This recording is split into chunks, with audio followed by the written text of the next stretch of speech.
Kasi from Zamboanga, lagi ka nagkukwento na doon sa lugar nyo, kayo nagbaboxing, mga Yes. pinsan mo pa, di ba? Yes. And then when you had to move to Manila because nagstay ka sa Rizal, Yes. I'm assuming. Kamusta yung When I adjustment? was 15 years old. So, 15 years old. After ko sa Zamboanga, ilang national games gold medalist ako doon eh. Mm-mm. Sa every tournament, ako lang parati yung nag-gold. Kasi imagine yung mga kalaban yung mga taga Jensan, Davao, yung Panabo City. Yan yung mga magagaling na boksingero eh. Cagayan de Oro, Mhm. Cotabato, and then kami from Zamboanga City na wala naman talagang kilalang boksingero doon. Except kay Harry Tanyamor, yung two-time Olympian natin. Mhm. So, walang masyadong magaling na boksingero. So, nagko-compete kami sa mga national game, Mindanao Cup. Ako lang yung nag-gold. Nung starting 12 mga 13 years old hanggang 15 years. Ako lang parati nag-gold. And then, na-discover po ako ng Amateur Boxing Alliance of the Philippines. Kinuha nila ako maging isang Paano nila nakita, paano nila kang nakita? Nag-gold po ako sa national game sa Cagayan de Oro.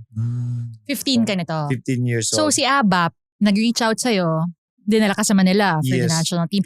I wanted to ask you kasi yung Rizal, tumira din ako doon eh, for a while. Mhm. So alam ko yung setup na sa isang kwarto, if I'm not mistaken, parang kasya mga 10 hanggang 12. Yes. Diba? Yes. Tapos dun sa building, bababa ka, kukuha ka ng may mga, andyan na yung gym. Parang kumbaga yung mundo mo puro training. But Yes. coming from Zamboanga, and then having to live in Manila at 15 years old, kamusta yung adjustment sa'yo? May culture shock ka ba? Meron ka bang parang na-miss mo yung family mo? Tell us everything. Honestly, alam nyo, actually hindi ko hindi ako nag-culture shock. Full of excitement. Kumbaga ito na yun na yung dream na pinapangarap namin ng tatay ko na dati na maging isang national athlete ako. Yun na yun eh. Kumbaga nung pagdating ko doon, walang puro lang positive, walang negativity yung nararamdaman. Kasi sabi ko, nandito na ako lahat. So, yung training noon, even yung training sobrang hirap. Kasi para from Zamboanga City, then go to national team, iba yung training Of course. preparation eh. So, ang hirap, marami nag-give up. Meron ako mga teammates, kasi mga 20 yata kami na boxer from different city. Umuwi after 1 month umuwi sila. Bakit? Kasi na-miss nila na-miss yung pamilya nila.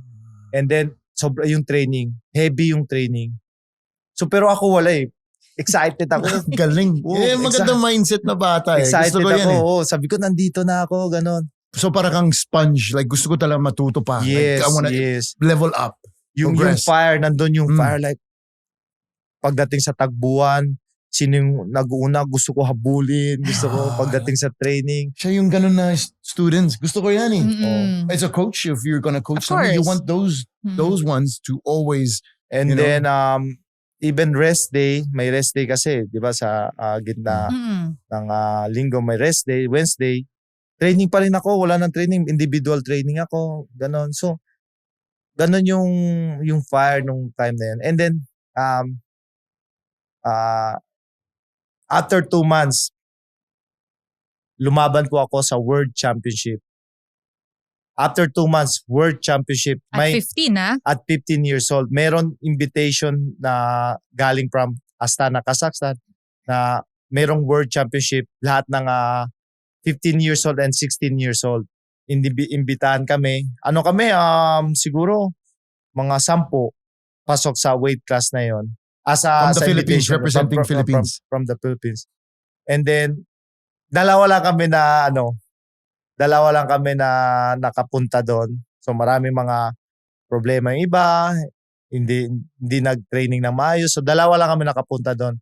Pero alam nyo, dahil sa pagsisikap ko, dahil sa dedikasyon ko, yung fire ko, yung eager ko sa training, every day na nagte-training ako doon. Maniwala kayo, nakuha ko yung gold medal. What? 15 years old, naging world champion po ako. Until now, part ng history ng Philippine amateur boxing yun na at 15 years old, naging world champion.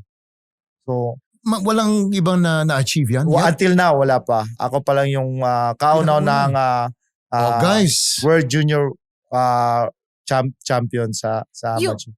Paano binago nun, Yumir? I guess, kasi that's such a, grabe yung feat na yun, ano? That's such an achievement at 15 years old. I guess, ano ba yun? Mas napagtibay niya ba yung tiwala mo sa sarili mo? Mas lumaki ba yung goal? Ano yung impact nun sa buhay mo? Yung panalong yun at such an early age? Sobrang laki ng impact na yun. Dahil una-una, yung mga coaching staff namin, nakitaan po ako na potential. So, binigyan nila yung time nila, yung effort nila na i-train talaga ako ng gusto. At the same time, yung natatanggap ko na, kumbaga, ano ba yung papupuri sa akin, si Yumir, isang world champion, magaling na boxing hero. So, ano yun kumbaga, yun yung pinagawa ko na magaling na boxing hero ako.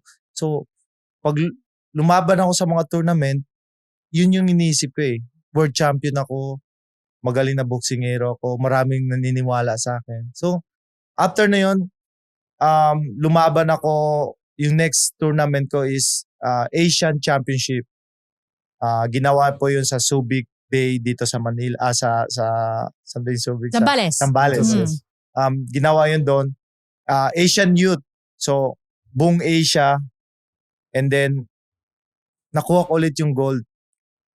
Again, nakuha ko ulit yung gold. Nun? I was 16, 17 years old. Nakuha ko ulit yung gold medal. And then, inaward pa po ako bilang isang Best Asian Youth Boxer of the Year. So, like, wow. Laki ng potential. Sabi ko, ganun pala, ganun yung narating ko. So, yun po yung naging pinaghahawakan ko every time na lumalaban ako.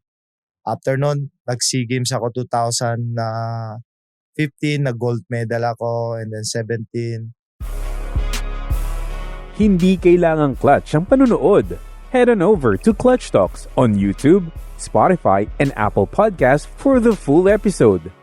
Leave a like, comment, and subscribe on Clutch Talk Social na rin para hindi mahuli sa Usapang Clutch.